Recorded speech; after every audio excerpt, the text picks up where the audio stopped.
was thinking about the time that I watched the movie The Spectacular Now for the first time in the 2010s, I think. This was easily one of my favorite movies around that time, and it really stood out to me at the time because I wasn't really used to teen movies that had such realistic depictions of its characters. Ones that aren't really stereotypes like jock, nerd. There's no glossy high school setting, there were no nice cars. Even the main characters, gorgeous as they are, the movie did a really good job of making them seem quite ordinary, especially with the clothes that they wore, the dialogue that wasn't really polished, and there was no over-reliance on cell phones. And so this also made the movie feel more intimate and authentic. I don't think I've seen anything like it until Normal People. Anyway, I recently rewatched it, obviously, and not only did it hold up, I think I might have enjoyed it and appreciated it even more than I did 13 years ago. I also reread the book, and for me, like, this is one of the rare cases where the movie is so much better than the book, but I'll get into why in a bit. Anyway, onto the video. Sutter Keeley sits in front of his computer. He's writing his uni entrance essay while drinking a beer. He's not digging deep intellectually or emotionally for this essay. He talks about how good and easy his life is. And to be fair, on the surface, for maybe 5 minutes to an outsider, a stranger, maybe it looks like an accurate assessment. He's the life of the party. He has a pretty popular girlfriend named Cassie, a young Brie Larson, and he's well liked. But his drinking is excessive, even by young party guy standards. But, you know, he thinks he has it all figured out. The Spectacular Now is quite a character-driven movie, so there aren't many overly dramatic, high-stakes plot lines. It's like one of the reasons why I love it so much. Being able to watch well-written characters in these mundane daily situations is interesting. We get to know them and connect with them. This movie is more about his inner journey and Amy's and Cassie's and Marcus's, probably to a certain extent, more than it is about some big event like prom or graduation or some secret that needs to be revealed. So one of the early minor catalysts for the events of the film is that Cassie breaks up with Sutter. He's bummed out for a bit because he genuinely did care about her, but he's in party mode, so he just decides to party harder. It's not like he's drowning his sorrows because he's heartbroken, because he doesn't really seem heartbroken. And remember, excessive drinking is the norm for him, but he does go a little bit overboard on this night in particular because, well, his girlfriend did just break up with him. It's also clear that Sutter has cultivated this public persona, the guy who lives in the now, who doesn't let anything get him down, and he's kind of bought into that himself, so I don't think he's like secretly dying on the inside. This is just how he is. Before the end of the movie, we don't get any quite introspective moments where we see him fight with how he really feels, and this is the same in the book as well. He's just too distracted for now. Anyway, he has a good time out. He's quite charming, he's fun, girls like him, but you know, he'll always be that party guy. Nobody really takes him that seriously. Sutter ends up on the lawn of Amy Finicky's house, passed out, and that's where she finds him. She's about to do her mom's paper route, as in delivering newspapers around the neighborhood, and it's actually her mom's job, but her mom went out with her boyfriend the night before and she couldn't make it. Sutter ends up offering to help Amy out, and while they're doing that, they're going to look for his car, which thank goodness he abandoned at some point during the night. So as they're driving around, they get to know each other, and obviously Amy knows of Sutter because they go to the same school, and everybody kind of knows Sutter. He figures out pretty early on, as do we, that Amy is not so much a shy person. She's just kind of quiet, and she's the type who would make personal sacrifices for her family, especially for a mom who seems like she doesn't deserve it. Amy's smart, but she's kind. Like, she's too kind. Book Amy, she's a little bit of a doormat, and I actually felt bad for disliking her character because she is a teenage girl in a rough home situation who doesn't feel she has many other options. This is a girl who has been conditioned, probably her whole life, to not demand more for herself. Still, the book gave her very little agency, and she was too eager to please, with a personality that was quite irritating. Like, you pity her as a character, whereas in the movie, you might feel somewhat bad for her home life, but she's quite likable. While Sutter did give her the confidence to stand up to her mom about going off to college, it didn't really feel like she needed Sutter doing her a favor of being a pretend boyfriend, right? At a party later on, it's quite clear that there are other guys who are potentially interested in her once they get to know her. It's just that she doesn't really put herself out there, but she's a pretty girl with a cute personality. She would have been fine on the boyfriend front. Anyway, Sutter's friend Ricky is confused by this choice to go out with Amy, and he warns Sutter throughout the movie that a girl like Amy is going to fall in love with her, whereas Sutter is all about having a good time. And sure, in the beginning, Ricky sees Amy as a little bit odd, and that's also one of the reasons why he thinks that this is a bad match, but it's not really like, don't date that loser weirdo. It's more like, yeah, what's up with that? She's different. Speaking of which, Amy being a smart nerd character in the movie is not really a source of too much tension. Sutter isn't embarrassed to be seen with her, there's no secret dating, and he doesn't really necessarily want to change her either. But I guess him helping her with her confidence issues does kind of count as the transformation of the nerdy teenage girl character stereotype. It really is very subtle though. So there's this kind of social hierarchy at the school with the cool kids going out to party and the kids like Amy and her friend Crystal either not being invited or just not being interested. But the nerd jock binary isn't really the focus of the movie. Students like Amy aren't really tormented or teased in the way that even Marianne from Normal People are, for example. They're mostly left alone. In the movie, I always had some issues understanding Sutter's true motives with Amy, and I think part of it is because he doesn't understand himself either. There is something patronizing about his quest to help her, and it feels kind of self-serving, like she's a project that he can busy himself with. It's not like he has a girlfriend anymore, so why not? It's a distraction. But the thing is, he's not a bad guy, and we see him genuinely grow to care for Amy after time. He does, however, convince Amy or encourage Amy to start drinking quite heavily as well. This is a thing that they do together. But the thing is that he's still in his fun party stage and on his road to alcoholism, having experienced no negative consequences yet. So I question whether he even knows that he's potentially starting a serious problem here, as opposed to just having fun and being very reckless with her. Anyway, Sutter asks Amy to tutor him at lunch, and her best friend Crystal is not impressed. In fact, she's pretty skeptical of Sutter's sudden interest in her friend, and she thinks that he's a bad influence or that he might hurt Amy. To be fair to Sutter, Crystal was no walk in the park as a friend either, and it's not a bad thing that Amy would start to stand up for herself, even in her friendship as well. Up until this point, in almost every scene in this movie, Sutter has a drink cup in his hand. We see him later at work pouring alcohol from a flask into his drink, disguising that he's drinking alcohol, and that's when it hits you just how often he drinks, because he always has that cup. He's basically, at the very least, slightly tipsy every day. So Sutter goes over to Amy's house to get some of the tutoring, and when he's there, he invites her to a party on Saturday, saying that he'll pick her up. Now, the thing about Sutter is that a lot of his decisions don't really feel that intentional. It's not like he really wanted to go to the party with her specifically. She was just there and he figured, why not? That's kind of his laid-back approach to everything, making decisions on the spur of the moment. There's not really any effort behind it. On the way home from the tutoring session, he buys a comic book and he goes home to read it. See, earlier in Amy's room, he'd seen that she was a fan of these comic books and he asked her about them. He knows that they mean a lot to her. I should mention, though, that he did accidentally stumble upon the comic book shop, and it's not like he went out of his way looking for this book, but still, it is a nice gesture, I guess. So as he's reading this comic book, Cass texts him and tells him that she misses him. He chats to her, glad to hear from her, and he still ends up taking Amy to the party, but I am nervous. While he didn't take Amy to make Cass jealous, she is kind of a convenient placeholder person to have there, even though a guy like Sutter would probably be fine going alone. To her credit, when Sutter goes off to talk to Cass at the party, Amy chats with some other kids from school and she seems fine. One of the guys shares an interest in the comic books that she loves, so it's not as though Sutter went to the party to hook up with Cass either. He's pretty easygoing about their breakup. If she wanted to get back together, he likely would, but now that they're friends, he seems fine with it too. He's not making a concerted effort to get her back. I don't know, I have this feeling that if he did make an effort to get her back and she rejected him, that would impact him.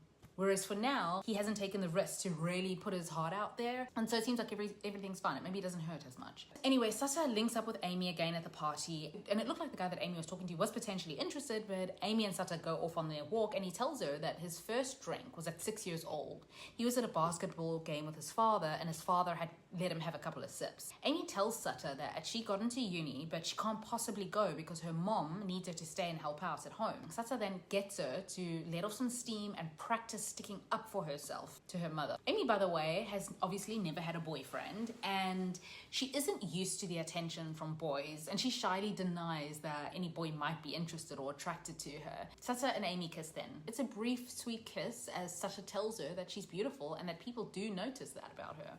The next day, in his hungover state, Sutter remembers that he asked Amy to the prom. He insists to Ricky that he's just helping Amy out, but it's clear to Ricky and to all of us that Sutter is somehow getting deeper into this. Not that he's growing feelings or anything, but how long is he planning on pretending to be a boyfriend? It's also kind of ironic that he's helping other people when he's the one who really needs the help. Much to my disappointment, Sutter messages Cassidy, and this is after he receives a message from Amy asking where he is. He's been kind of MIA, avoiding her after having drunkenly invited her to the prom. He chooses not to respond to Amy, and he and Cass hang out, and after some laughing and flirting, she tells him that she's frustrated with him. She wants more, she wants a future, and it's clear that she's outgrowing Sutter and his antics. Still, it's difficult for her to completely let go. It's like she forgets why it is that they broke up, why they don't work, but she's realizing it now again. Sutter isn't ready for anything more. He's happy to stay where he is. He says that he doesn't even need to go to college. Don't know what the plan for his life is, but anyway. One day at work, Cass's new boyfriend, Marcus, goes to politely confront Sutter. Marcus pretty much is the perfect guy on paper, right? He's charitable, he's smart, he's attractive, he's athletic, but Sutter has the charisma and Marcus feels a little bit intimidated by it. He can't really make Cass laugh the way Sutter can. Sutter gives Marcus a bit of a pep talk, telling him that he's a good guy, and it's mostly for Marcus's benefit, obviously, but Sutter is self-aware enough to say that Marcus will go on to do good things, and he knows that he won't. The book goes more into detail about Cassie and Marcus's relationship, that the reality of being with Marcus sometimes stresses Cass out. She's gone from one extreme, the unserious party guy, to the overly serious guy who spends his time doing charity work and planning for the future. In the movie as well, this is part of the reason why, at least at first, she's still keeping the Sutter door like ajar. Anyway, at the end of Marcus and Sutter's talk, there's a pretty eye-opening moment as Marcus leaves and he says to Sutter, "They were wrong about you. You're not the joke that everybody thinks you are." If there were any doubts about how Sutter is seen by his peers, there you have it. I imagine that it's confronting in the moment for him to realize that he's perceived quite differently than how he sees himself. While this does not end up being any kind of pivotal moment for him, we do see him kind of affected in the moment. It's the first time he's not able to laugh it off or smart talk his way out of it, so I do think it's a nudge in the right direction. That does tell us that he is capable of some emotional depth. Anyway, I really like that this came from Marcus as well, because he's not just the jealous and threatened new boyfriend, he's a good and honest guy. At school, Sutter sees Amy, but he ducks off and he avoids her before she sees him. But Crystal sees him and confronts him, telling Sutter that Amy's a good girl and she doesn't need his BS, quite frankly. And yeah, like what Sutter is doing is quite cruel. He made this big deal about helping her and letting her get attached, and now he's too much of a coward to even talk to her. He ends up driving over to Amy's house and he invites her to dinner at his sister's house, and he tells her that the dinner is in 10 minutes, so it's basically a last-minute invite, but Amy's keen to go, so she goes and gets ready for this impromptu dinner. Again, this dinner invite is not because Sutter really wants to spend time with Amy and have her meet his family.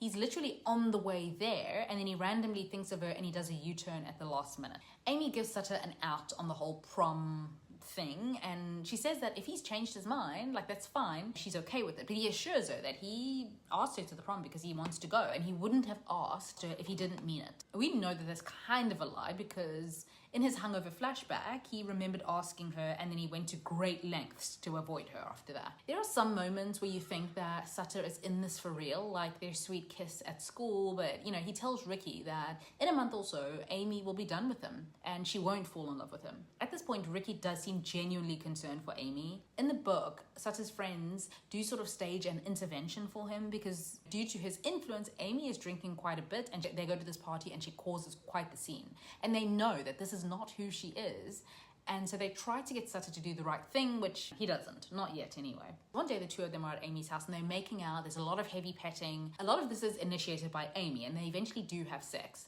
I know I was complaining a while ago about the very uncomfortable and frankly inappropriate sex scenes on Ginny and Georgia for the character Ginny. Now this is also meant to be awkward and uncomfortable, but there's clear consent between Amy and Sutter, and it's not like a voyeuristic too lingering scene. It's not meant to shock us. It's just two young people being intimate, and it's kind of awkward but sweet. So before her prom, Sutter gives Amy a quite thoughtfully wrapped gift until we see what the gift is. It's her very own flask for alcohol. I think that part of the appeal of hanging out with Amy for Sutter is that she's so eager to please and she doesn't really call him out on his BS.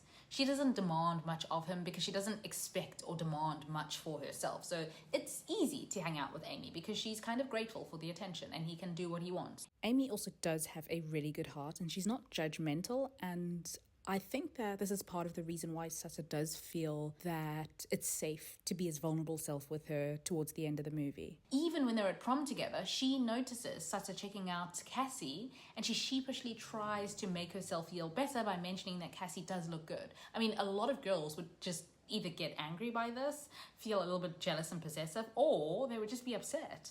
But obviously Amy tries to shield those feelings from Sata. He and Amy do eventually dance and drink, and then Amy invites him to go along with her to Philadelphia to get a part-time job there with her sister's help, and they can go to uni together. She has this whole dream laid out because she believes that she's in a real relationship with him, and Sata doesn't exactly shut her down. Throughout the movie, there's a bit of a mystery around the whereabouts of Sata's dad. He lies to people and he tells them that his dad has a job that keeps him away from home. He travels a lot. His mother refuses to tell him where his father is, and even his sister is reluctant at first.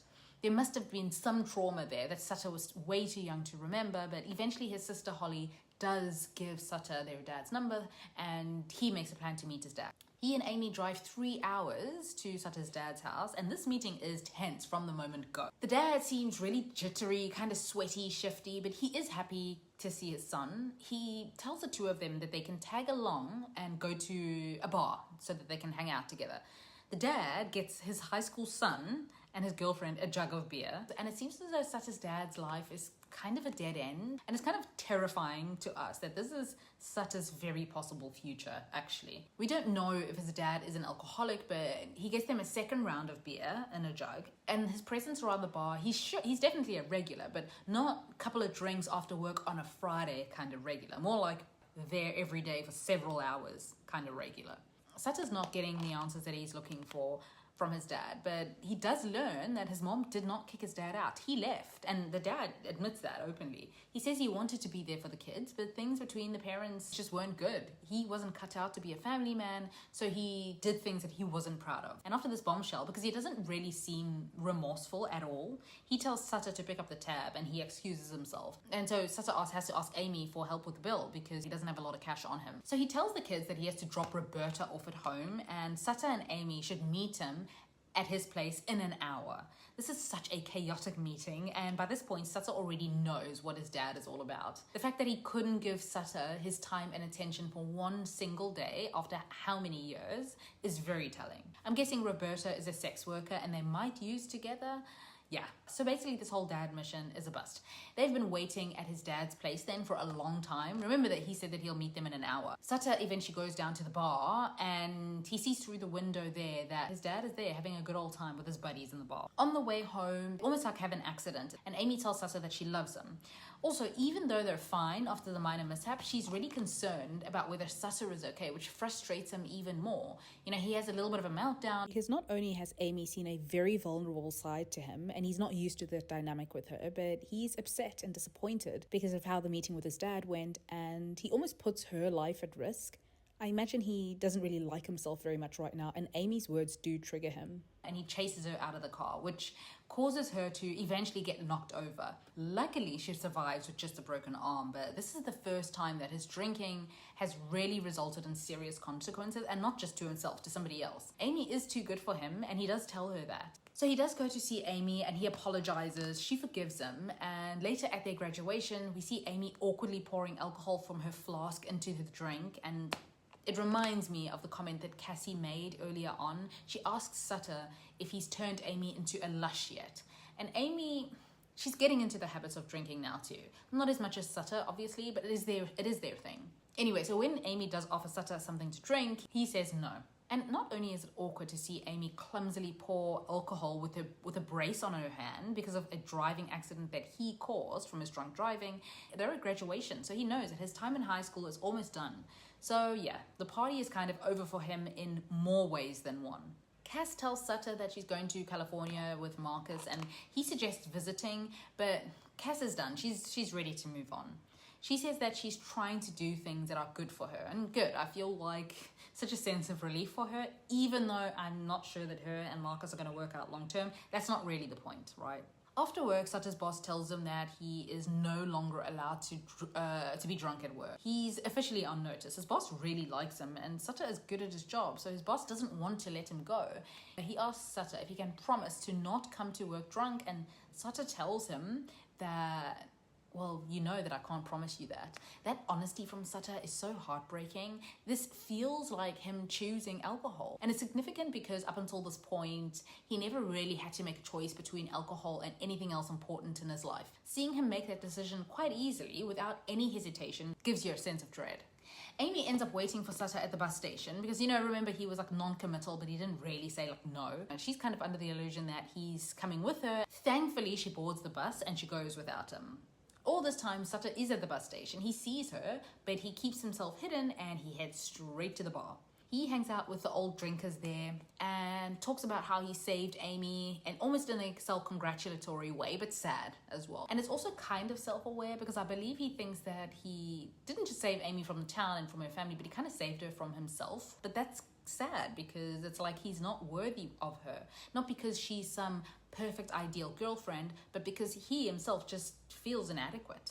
And, well, Amy does deserve better than this version of him. I kind of wonder if, when he spent time with his dad and the other barflies, he realized that he would be on a road to nowhere. As much as he tried to run away from the future as well and avoid it, his future, his possible future, was actually staring right at him, and it was quite a sad and lonely, empty one. He drives home and has another accident, and this kind of ends up being a turning point for him because he also talks to his mom, admitting to her that she was right about his dad this whole time, and he forgives her pretty much. Even though Sutter and his mom were close, the fact that she never wanted to tell him about his father did cause some tension between them.